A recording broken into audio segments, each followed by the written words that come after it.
Yes. Yeah, Albertina. Hi, Maria. Hi. Oh, welcome to Nepetty. Thank you. I've been wanting to come. I've been waiting for you. Yes, thank you.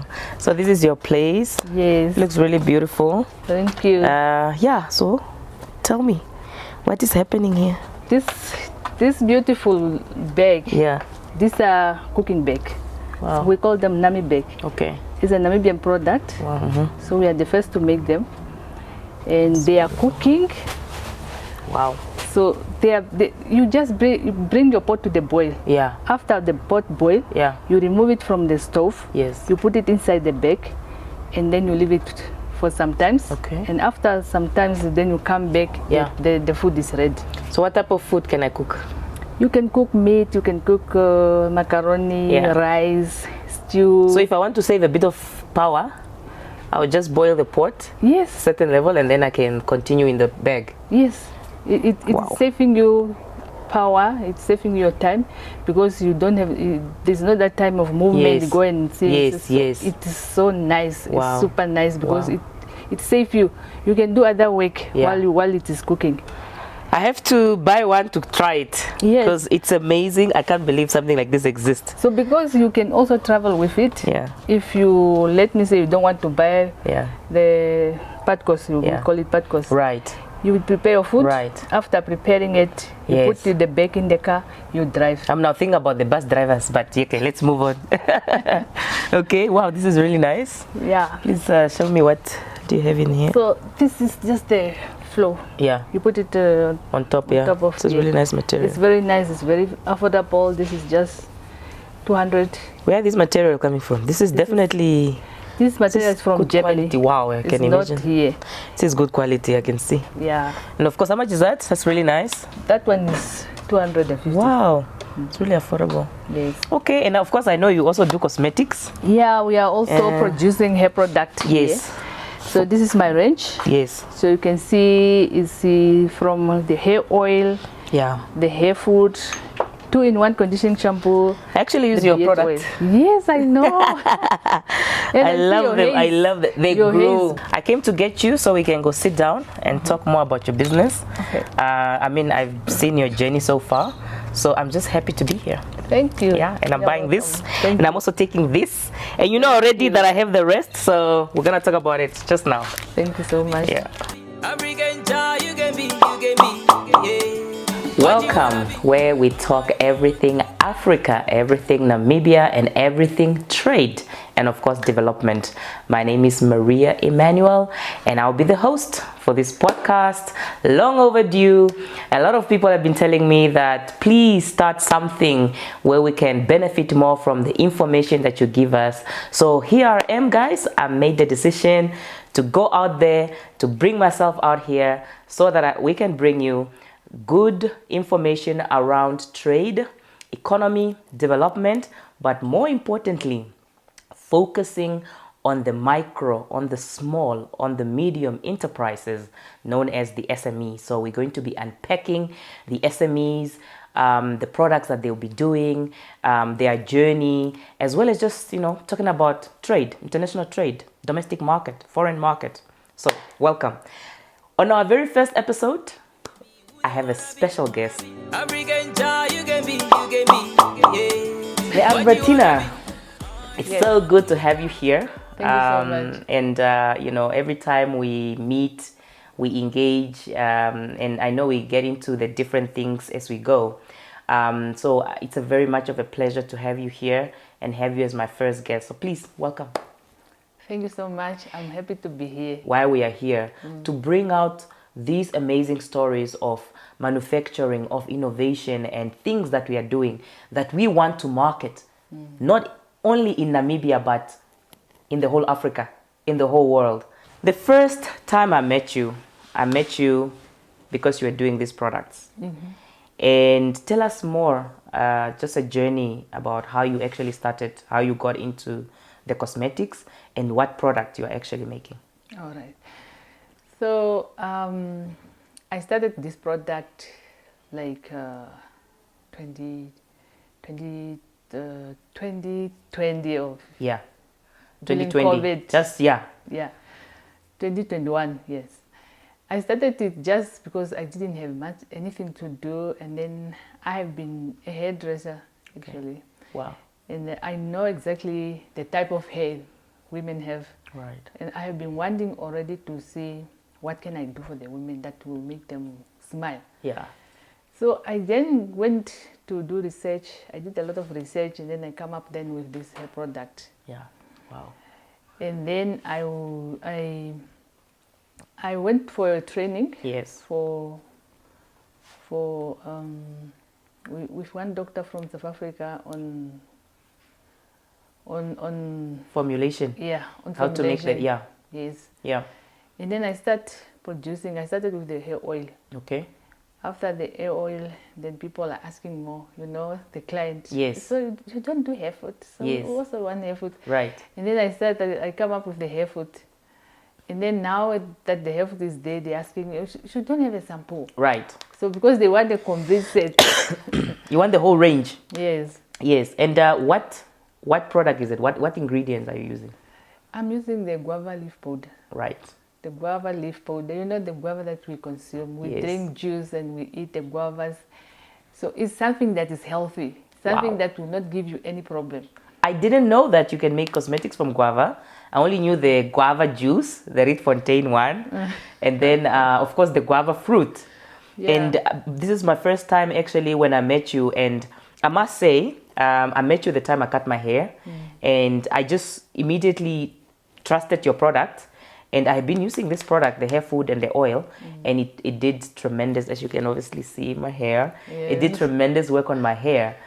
So this is amazing. Now, in terms of challenges, we always talk about being a manufacturer, a small manufacturer in Namibia. What does it mean for you? It's not that easy. Yeah, I heard that. When people are saying you having things that is there, they think it's just 1, 2, 3. Right. You are there. It's something that is having a process that you're going through. Yeah. You are manufacturing it and you need marketing. Yes. You need where you will sell your product. Definitely. So you go through channels that you need to take your product somewhere. Like now the product is in cosmetic. Okay. The cash and carry, cash and carry. Wow. It is also in super spa at Marua Mall. Okay. It is also in craft center. Wow. Namibia craft center. Wow. And it's not easy. Yeah. You have to approach definitely those local people, the local market. Yeah. And sometimes they give you those attitude, Yeah. Yeah. Who are you? Who sent you? We don't know who sent you. Yeah. We only work with people who know who sent them. Exactly. The referral. And actually, when I met you, also the product, I also had a pleasure to give you training on trade compliance and getting your product market ready. And to share just a bit of your journey, I remember when you were presenting me your product, it was Nepetty Trading. And one of the things I told you was, creating a product is also about thinking long term, is building a brand. Yes. And building a brand is also about the name and how it goes off from the tongue. It needs to be nice and slick. And I got impressed every time we did training with you. Every other time that I ordered your products, there was an improvement. And the first time I saw that you rebranded and you came up with a new name, I was so excited. And every time I tell people. So tell us your journey from going through the training and understanding the important things to actually get your product to a market ready where somebody can actually want to buy it. How has that been, and changing now to the new name, if you can? What made you change from Nepetty Trading to the current one, which you can also mention? Yeah, it's like I didn't know before I went to the training. So when I went through the training, I learned a lot. When you are learning, you see also other people's product. So I learned, and then I got to change the product. Even those labels, they were not like that. Yeah. They were like dark, and they didn't attract people. So I went through, and then I changed the label, the colors, and then also I learned that when you are doing the label, there's a format, the way that you have to write your wording. So then I did that, and then what is that again? I changed, and then I changed the name. Yeah. Because they Tell say us about no, the name. the name, your product need to have a name. That's a brand name. Yes. So I didn't know what's a brand name. Now people are talking about brand name. What is it all about? And then I say I have to come up with a name that is linking to my local. Right. So I come up with Tema. So Tema means light. It's Beautiful. like light on. So it's something like you're putting light in your life. When you're using the product, yes, it is changing your characters. Yeah. It will put a smile on your face. I was very excited to read Tema because I was just like, even just kucha watema, tovema, watema nai, you are fire. So I really love it, and congratulations on this. Yeah. Now, I want to ask you a challenging question, but I think we did it already before in our training. One of the challenge question I gave in the training is, in the beginning, are you product ready? What percentage do you think your product is ready for market, and especially for export market? Because the focus for our work is to train for thinking outside the country, or in Intra Africa trade. And what can you tell us so far that you have learned? And this is just putting you on the test, I know. But what are those critical things that you have learned about getting into cross-border trade? What do you think, are you ready at this level where you are? Or how have you arranged yourself or set up yourself for export market? And what countries, maybe if you have already thought of, have you received some interest? Which countries? And just maybe just a journey around that, because I know we are doing a lot of work with you as well, and many more around this.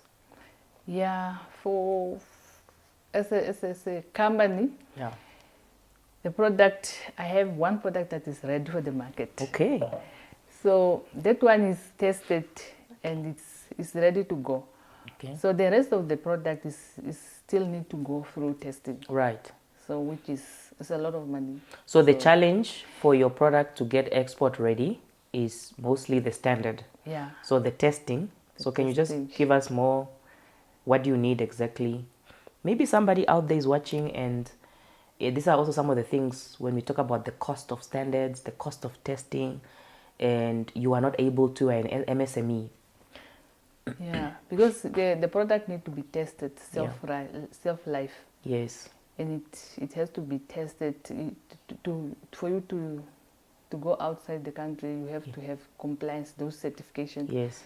So I don't have any. So the product need to be tested. Yeah. You need to have certificate that you can see, you can show to people. Yes. That this is the product is ready. Yes.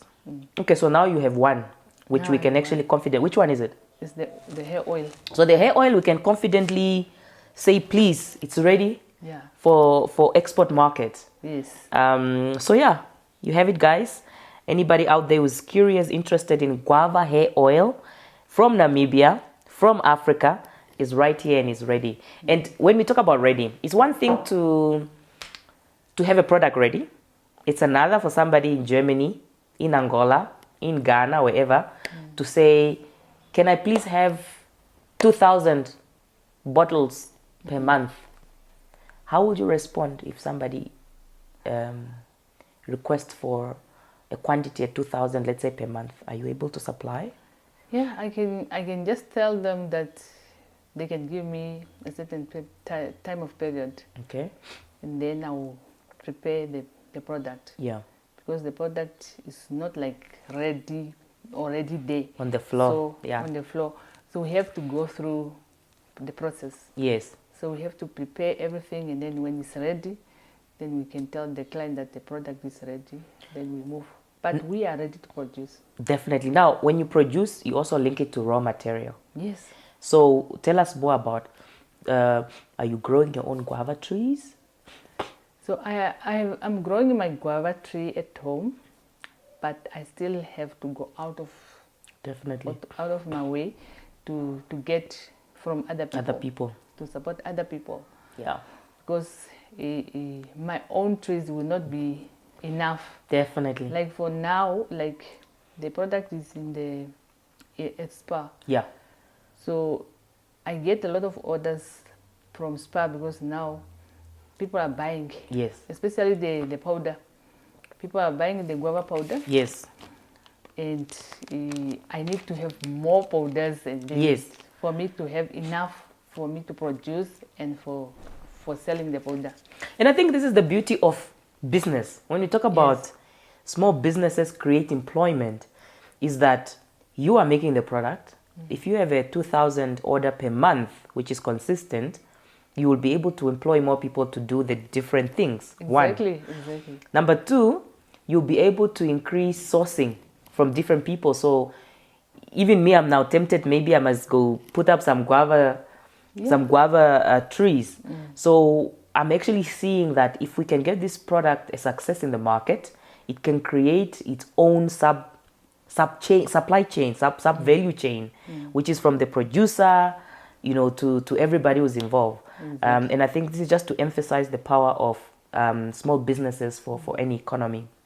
Now, when it comes to just the domestic market, Namibian market, you mentioned that you're in this retail, you're in that retail.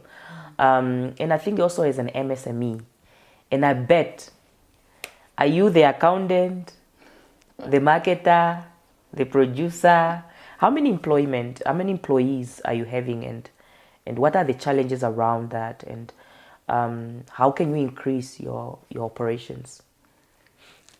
Maybe the money, how much money you need. Ooh, I did a lot of money. Maybe 500,000. Okay, that's not a lot. That's fine. To start. Sufficient. Because I need equipment. Okay. Because what I'm using now is domestic, and the NSI. Yes, the NSI. They need good practice. Yes. So you need to comply. Yes. In a factory setup. Yes. Yeah.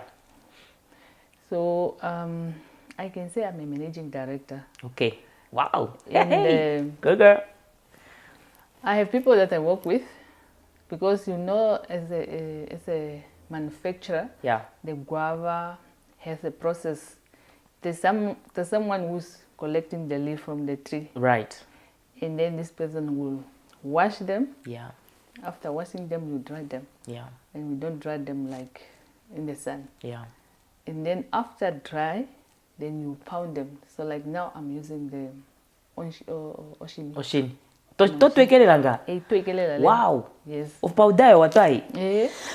Ufile kembori wetweko wokuliao. On data. That's amazing. Wow. Okay. I'm actually okay. Sorry, continue. That is when I need the machine that will that grind. Food. Yes. But I'm just thinking now, when you talk about the machine, of course the machine is more efficient. Yeah. And then you have something that we know works as well.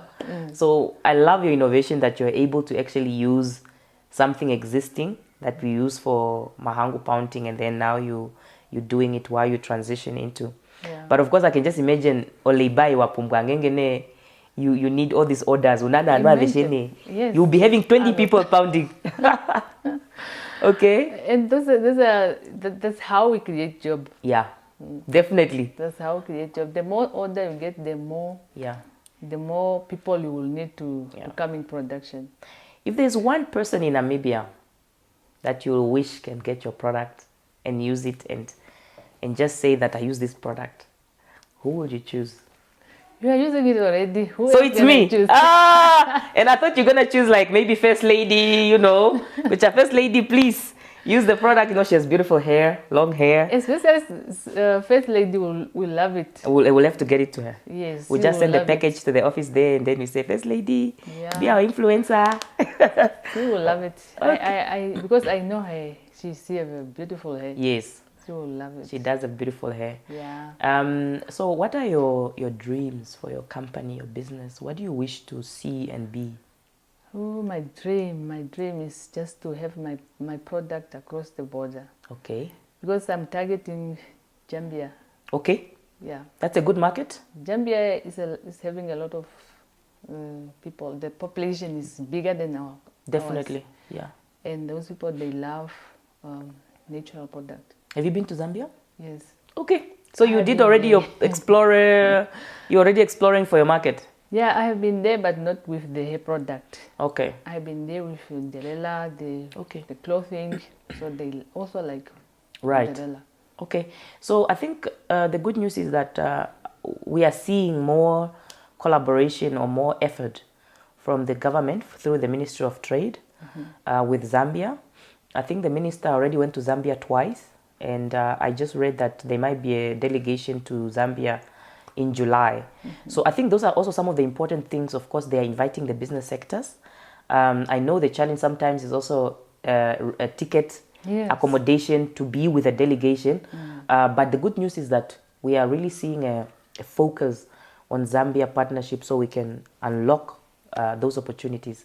And by the way, of course, I say this in the trainings, but you know, with Zambia, we're in the SADC region. So in terms of the import tariffs, we don't have we have duty free, so the product can go into duty free, but you need to comply back. Exactly. And again, the important thing about what you are saying about standard and good practice in a factory, it also works together with the rules of origin, which is what will get you a market in Zambia in a SADC to benefit from the trade. So those issues are very important, that you should not forget that once you get your factory ready, you should be able to understand the rules of origin. But I think just by looking already, I can already give you an answer that your product does qualify to get into Zambia under the SADC agreement. Why? Because you are actually transforming from a raw material into a new product, but the raw material is also from Namibia. So 100%. Is there something else that you are putting in here that is not Namibian? Yeah. So those are some of the things you need to note, and how much volume is it. But I doubt that it's not more than the local content. So the benefit about trade is also about it improves local content for manufacturing, and that's really the best way to go. So you have Zambia so far. Any other market? What about South Africa? Yeah, South Africa also. I was there. Yeah. So we tested the product last year in October. Okay. So I didn't come back with any. Okay. It's a big market, but I think it's a market worth. But by the way, it's all about also branding. Yeah. And it's about getting the partner in the other country to get your product. Exactly. So they can actually market. Now, I think the last thing that we can have a look at is packaging. The process of packaging, materials. How has your experience been, really? And pricing, because I think those are the two things: packaging and pricing. Yeah, packaging was a big hectic. It was a big hectic because I don't do it myself. Yeah. I have to look for some people that can do it for me. Okay. And sometimes you go to the person. Yeah. The person doesn't have time. Yeah.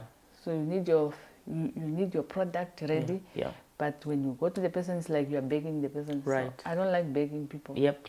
I like the people that are ready, that are doing business. Yes. I know when I go there today, I need my product tomorrow ready. Yeah. So. And I know you are one of the best, like when it comes to service delivery.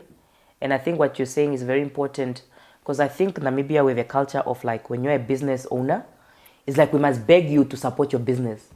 It's a very interesting attitude, because if you go to other countries like East Africa, I'm weak, I cannot go with a lot of money to the market when I'm in East Africa, because I'll leave all the money there. That's how weak I am. I cannot, because those guys, they negotiate, they push you until you buy. In Namibia, the guy is there chilling and then even saying, "Hey, sister, support, I must come to you to, you're not, So that is actually very important. I think it's something that is worth another topic about customer service in Namibia, service delivery, and looking at your customers as your customers, putting them first. So I think if you continue with that, I think it's not just about a beautiful product. It's about the people must feel, as you said, must feel the light inside there. Now, in conclusion, what are the 3 things you think Namibia can do or Africa can do to make sure that small businesses come up and small businesses start basically selling into the market like any other business? What do you think? They can all be Namibia and Africa. You don't need to be like, what is it that you think we can do as a country, as a continent? Yeah, like I see most of the South African business people, the government, let me say, they are helping their local people. Yes. Like subsidizing. Yes, incentives. Yes. So I think that is what we need. Yeah. Because our product, they say, is expensive. Yeah. And sometimes people are complaining here they cannot afford the product. Yeah. But if the government come in and then subsidize the product, then the product will be a little bit cheaper. Actually, to incentivize. Yes. And that's really true, because the cost of doing business is high. Yeah. So if you're already doing a production at this, then you add your markup. But you know what they say? They say if you cannot produce the thing cheaply, don't do it. But we have to do it. Yeah. So I think the other people that are doing it cheaply are supported. That's what you're saying. Yeah. So you are not on the same level. You are competing with somebody, but they are supported, and hence they are here, and now your cost is here. So I think that's really critical for the government to push more incentives and support. And any last word? African child, you can be, yeah. What you wanna be? So the last word I should say, Namibian people, come and support us. Support us so that we can employ more people. Yeah. And they must come buy. The products are nice. Not even support. Yeah. They must come buy. Come and buy. They must come buy. They must not support. Because support is like, I do it today and tomorrow I've supported you yesterday. Yeah. You must come test the product. Test the product. And it's good for you. All my products, yes, they are very nice. Yes. They are very nice. You will love it. Your hair will grow fast even. And they will become more. Especially the people that having problem of the hairline. Yes. The weavers. Yeah. The one that are putting weaves and every day. They must come and buy the product. I'm definitely going to try the change. I'm going to try the guava leaves powder, because I have a bit of a cough. And I'll definitely try the I think you gave me one. Yeah. Yeah, it's a tester, so I'm going to try it out. And of course my hair, I can never say my hair is because of this product that it came up. So please, Namibia, Africa, these are the products. African child, you can be, yeah. What will it take for you to actually access international market? More specifically, cross-border trading, markets that are actually your neighbor. And of course, it's very critical for Namibia because we are only 2.4 million, 2.5 million. So as a business, looking outside, having an export focus strategy is very important for your business for the long term and for sustainability. So it's not an easy process. It's all about coming up with a product, making the product, but also critical things about cross-border trading is product compliance, especially issues of standards, some things that we use on our skin, some things that we eat needs to be safe for human consumption. There are also requirements that are put up by the other country where you are exporting. So you also need to know, it's not just that I want to export, but where do I want to export? We have discussed Zambia is a market of interest for Nepetty Trading, and it's about exploring that market and actually finding a partner in that market who can take your product and market it and sell it. Having a market is not just having a market. Having a market is having somebody, a partnership, a company that source your product. Now, before they source your product, you need to be product compliant. And there's so many steps that you need to go through depending on the product that you are actually manufacturing.